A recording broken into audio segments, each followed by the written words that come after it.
Any true relationship between friends or significant others should be one between equals. You give and take equally.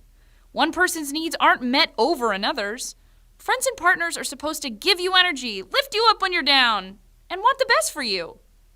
But sometimes we get into relationships that drain energy from us. These are toxic relationships, and they can negatively affect all aspects of our lives. On this week's Wellcast, we're going to show you how you can tell if you're even in a toxic relationship, and then we're going to help you extricate yourself from that unhealthy situation pronto. Selfie 1. Diagnose the relationship. How do you know if a friend or partner is bringing you down? Well, in much the same way that you know that you're coming down with a cold. Toxic relationships come with symptoms. When you're around this person, how do you feel? Here are a few other questions you should ask yourself if you're thinking you might be in a toxic situation. Does my friend put me down all the time? Are they jealous when I spend time with others? Do they constantly bring up parts of me that they want to change? Do they take more than they give? Am I only doing the things that they want to do? Selfie 2. Recognize your role in the relationship. As Eleanor Roosevelt said, nobody can make you feel inferior without your consent. All right, look, we know we got that from Princess Diaries, obviously. Moving on. Listen, you have autonomy in every relationship in your life. If your friend or partner is stealing your sunshine, you need to figure out what you're doing to allow them to do this. Are you being a doormat? Are you putting this person's emotional needs ahead of your own health? Selfie 3. Start to build boundaries for this relationship.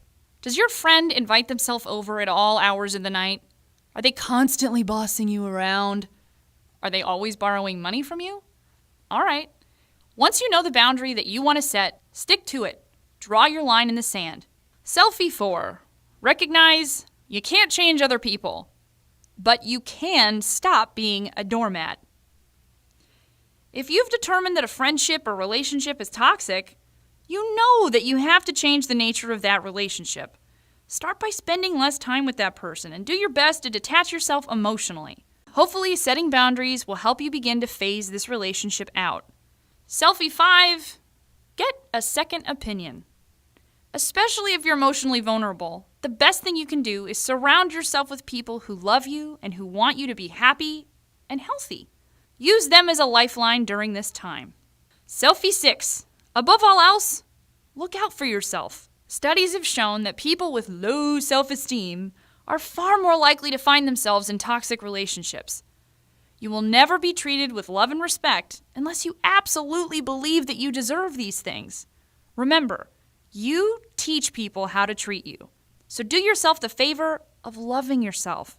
That's the first step to any relationship. To recap, if you have diagnosed yourself as being in a toxic relationship, the first step is recognizing this. Then, recognizing your role in the relationship. Once you do this, you can start to set boundaries for this relationship and change the way you interact with this person. To help, surround yourself with people who love you, and above all else, look out for yourself. Well, that's all from me today, Wellcasters. Would you do me a kindness? Subscribe to our channel. Sign up for our newsletter to receive sneak peeks and other awesome stuff. See you later!